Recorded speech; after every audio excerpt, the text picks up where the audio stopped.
দীর্ঘ সময় পর দুই ছেলের সঙ্গে ফুলের তোড়া হাতে শুটিং ফেডারেশনের আঙিনায় শুটার সাবরিনা।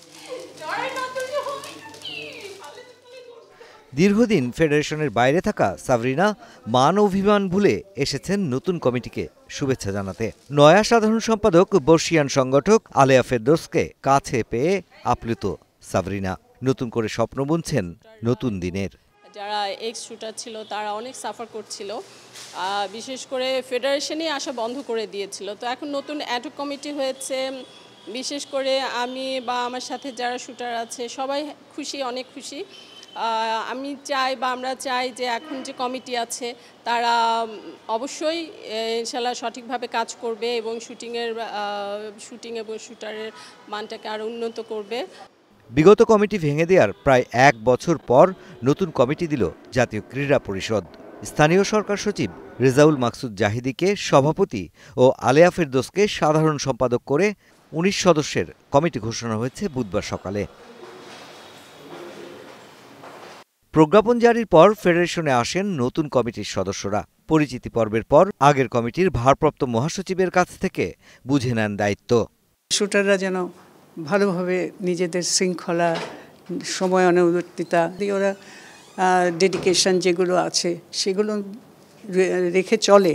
বছরের বেশিরভাগ সময় চলে গেছে, এখন যে অর্থ থাকবে তার উপরে সব কিছু ডিপেন্ড করবে, এছাড়া তো কাজ করা যাবে না। সেগুলোর ব্যাপারেও ব্যবস্থা নিতে হবে নতুন কমিটিকে। এভাবেই আমরা পরিকল্পনা নিই, আগে বুঝে নেই, তারপরে পরিকল্পনা নিতে হবে, তারপরেই কাজ করব। আর চলমান যেগুলো আছে সেগুলো তো চলবেই।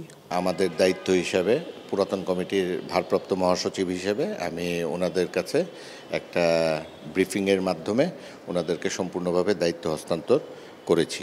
বাকি ইন ডিটেল যখন তারা দেখবেন যখন আমাকে চাবেন আমি ওনাদের সাথে সহযোগিতা করতে থাকব। নতুন কমিটির সদস্যদের বরণ করেছেন শুটাররাও। ফুলেল শুভেচ্ছায় আপ্লুত পুরনো এই সংগঠক। জানিয়েছেন খেলোয়াড়দেরই নিতে হবে দায়িত্ব, হতে হবে বিজয়ী, যার অনুপ্রেরণামূলক বক্তব্যে আশা জেগেছে শুটারদের মনেও। সংশয় ছিলাম যে আসলে কবে আমরা কমিটি পাবো, কবে আবার পুরোদমে শুরু হবে। আমরা একটা কমিটির আন্ডারে যেতে চাই যাতে আমরা সাফের জন্য প্রিপারেশন শুরু করতে পারি। তো ফাইনালি আজকে দিচ্ছে, এটা আমাদের সকল শুটারদের জন্য অনেক আনন্দের। আমরা নতুন স্বপ্ন দেখছি। সবচেয়ে আনন্দের ব্যাপার সেটা হচ্ছে যে কমিটিটা আসছে তার ম্যাক্সিমাম সবাই ক্লাবের কর্মকর্তা। যেভাবে আমরা স্থির ছিলাম এখন সেটা সব নতুনভাবে শুরু হবে, সব কিছু নতুন করে শুরু হবে। তো ইনশাল্লাহ আমরা নতুন কিছু মুখ দেখতে পারবো। আমরা নতুন কমিটির কাছে চাওয়া আমাদের একটাই, আমাদের যেন প্রশিক্ষণ ক্যাম্পটা চলমান করে এবং আরও আমাদের বেটার ফ্যাসিলিটিস দেওয়ার চেষ্টা করে। যে ফেডারেশনের নতুন কর্তারা পেছনে না তাকিয়ে এগিয়ে যেতে চান সামনের দিকে। আমরা খুব কনফিডেন্ট যে শুটিংকে আবার পুরনো জায়গায় ফিরিয়ে দিতে পারবো। যেমন বিগত 12 বছরে আমার সাফ গেমসে একটা গোল, সেটা আমাদের জন্য খুব দুঃখজনক। শুটিংয়ের জন্যই আগে যে শুটিংয়ের পারফরমেন্স ছিল 90 দশকে, 92, 90, 93, 95, 97, আমরা চেষ্টা করবো ওই জায়গায় শুটিংয়ে আবার নিয়ে যাওয়ার। পাইপলাইনে আমাদের শুটার নাই। বাংলাদেশ প্রায় 20 কোটি লোকের বর্ষস্থান। এখান থেকে অনেক প্রতিভাবান শুটারকে আমরা যদি প্রাইমারি লেভেল থেকে উঠে নিয়ে আসার চেষ্টা করি আমরা পারবো, তবে সেক্ষেত্রে একটু সময় তো লাগবেই। সামনে বেশ কিছু আন্তর্জাতিক আসর, যেখানে সাউথ এশিয়ান গেমসে গেল 2 আসরের স্বর্ণ হাতছাড়া হওয়ার আক্ষেপটা ঘোচাতে প্রথম দিন থেকেই মনোযোগী শুটিং পরিচালনার এই নব কমিটি।